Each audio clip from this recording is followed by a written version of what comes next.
पुण्य के स्वरूप लौकिक सुख आते हैं और पाप के परिणाम स्वरूप दुख आते हैं। बड़े बड़े भक्तों के जीवन में देखे गए, लेकिन उनकी जो स्थिति भागवतिक है उसको गिरने नहीं दिया गया, उसमें उन्नति देखी गई। वो है योग। तेषाम सतत युक्तानाम भजताम प्रीतिपूर्वकम ददामि बुद्धि योगम तम येन माम उपयांति ते। जो सतत मेरा स्मरण है, मैं उनका बुद्धि योग करा देता हूं। बुद्धि की स्थापना हो गई। ये सत्य सच्चिदानंद सुख ही है, परमात्म सुख ही सत्य है। ये जितना सब नाटक है माया का, एकमात्र सच्चिदानंद भगवान सर्वत्र है। ये बाहरी आकार सब माया के। मत्ता परतरम नान्यत किंचिदस्ति धनंजय। ये योग प्राप्त हो रहा है। जो परमात्म तत्व में निश्चल मति हो जाना, इसे योग कहते हैं। किसी भी विकार का हृदय में किसी तरह प्रभाव ना पड़ पाना, इसे क्षेम कहते हैं। समझ रहे हो? भगवान निर्विकार स्थिति के द्वारा अपने भक्त की आध्यात्मिक उन्नति करते रहते हैं। हमारी मांग सुख है, नित्य सुख है, शाश्वत सुख है। वो इनमें नहीं मिलने वाला, भोगों में, कि भगवान का भजन करे तो योगक्षेमम का निर्वाह, मतलब मैं जो चाहूँ भोग मिल जाए, मेरा परिवार अविनाशी हो जाए, मेरा मकान अविनाशी हो जाए, मेरी दुकान अविनाशी हो। नहीं, ये दुखालयम अशाश्वतम। बहुत मतलब ऑपरेशन वाला उत्तर है, ऑपरेशन वाला उत्तर है। यहाँ योग भगवान से बुद्धि का निश्चल हो जाना, क्षेम, किसी भी विकार का कोई भी प्रभाव हृदय में ना पड़ पाना, परमात्म स्थिति में रहना, ये अनन्य चिंतयन्तु माम, इसका फल है। ये अनन्य चिंतन का ये फल है। अनन्य चिंतन का फल संसार की अनुकूलता प्रतिकूलता नहीं है। अनन्य चिंतन का फल अनुकूलता प्रतिकूलता में समतुल रहना, सम रहना, ये फल है। समझ पा रहे हो आप हमारी बात? हमारे जैसे अभी इतनी शुद्ध स्थिति तो भी है नहीं, तो मतलब मैं तो बहुत ही तो वो तो कह रहे हैं मैं प्राप्त कराऊंगा ना, वो करवाएंगे ना। आप केवल अनन्य चिंतन करो ना। वो भी नहीं होता महाराज जी। नाम जब भी करता हूँ फिर भी अनन्य नहीं होता। टेंशन रहती है कि आगे। हाँ, नहीं, सुनो सुनो सुनो, नहीं होता तो होने के लिए ही तो सत्संग मिला है, होने के लिए ही तो मानव देह मिला है, होने के लिए तो आप में बुद्धि मिली है। कोई देवता आके थोड़ी करेगा, हम ही को तो करना है। इसीलिए हम सत्संग में प्रायः कहते हैं, ए भाई, हमारे भगवान की बड़ी कृपा है आपके ऊपर, शास्त्र और गुरुजन संतों की भी बड़ी कृपा है आपके ऊपर। आप अपने ऊपर कृपा कर लियो, आप अपने ऊपर कृपा कर लियो कि हर समय राधा राधा रटो, कृष्ण कृष्ण रटो, राम राम रटो। ये आप कृपा कर लियो। हर समय विषय चिंतन कर सकते हो, भगवत चिंतन क्यों नहीं कर सकते? चिंतनीय तो वही है, और चिंतन क्रिया भी वही हो रही है। उस क्रिया से असत चिंतन करते हो तो सत चिंतन क्यों नहीं कर सकते? गाली बोल सकते हो तो रामकृष्ण हरि क्यों नहीं बोल सकते? हाथों से जब ताकत है कुछ कर सकते हो तो अच्छा क्यों नहीं कर सकते? बुरा क्यों करो? समझ रहे ना? अब कहते हमसे होता ही नहीं है तो फिर कर्म भोगो अवश्य में भोक्तव्यम कृतम कर्म शुभाशुभम। और अगर लाभ लेना है तो कदम बढ़ाइए ना। अब आप आर्मी में जाइए और कह दीजिए देखो हमारी कोई परीक्षा मत लेना, मैंने दौड़ सकता हूँ ना गोली चला सकता हूँ, पर मैं आर्मी में होना चाहता हूँ। तो क्या करेंगे जानते हो? धक्का मार के बाहर निकाल देंगे। नहीं निकाल देंगे? प्रभु के यहाँ धक्का तो नहीं लगाया जाएगा, लेकिन धक्का मार के ऊपर चढ़ाया जाएगा। ऐसे वचन बोले जाएंगे, ऐसी व्यवस्था कर दी जाएगी, ऐसी परिस्थिति कर दी जाएगी कि मार गई एक बचेगा, श्री हरि शरणम।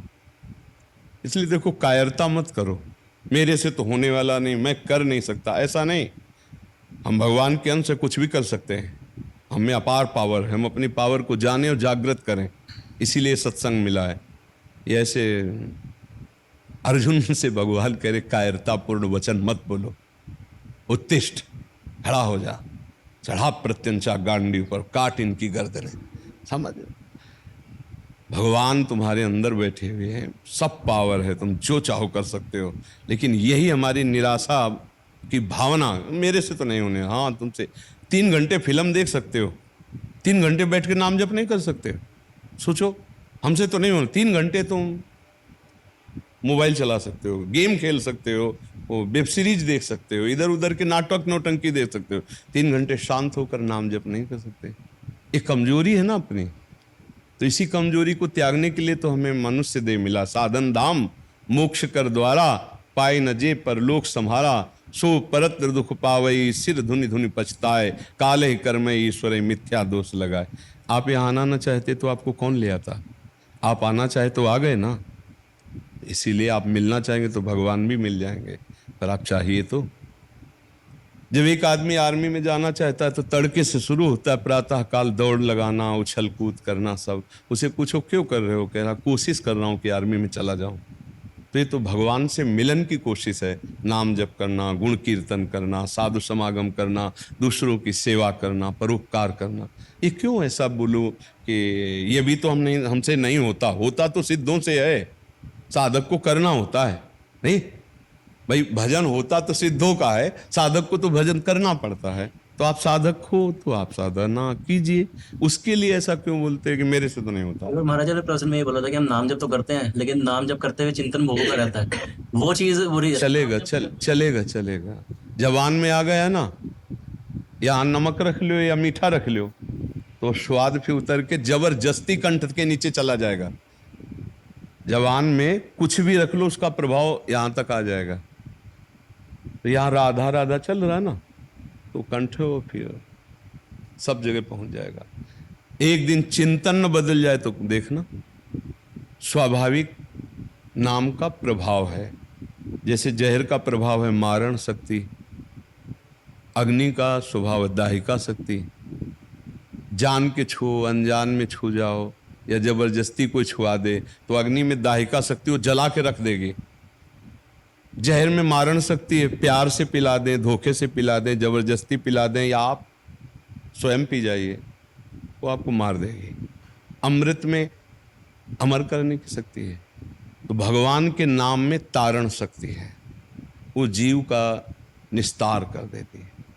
नाना प्रकार के कुकर्मों से, दुखों से, अविद्या से, शरीर बंधन से मुक्त कर देता है। भाव कुभाव अनख आलसहु, नाम जपत मंगल दिश दसहु। दसों दिशाएं आनंदमय हो जाएंगी। आज जबान पे आया, कल कंठ पे आएगा, परसों हृदय में आएगा, चिंतन परिवर्तित कर देगा। जैसा आपका है ऐसा हमारा भी था। भाई बचपन से भगवान के मार्ग में लगे तो प्रारंभ में थोड़ी निरंतर चला, हम भी रोए हैं भगवान से।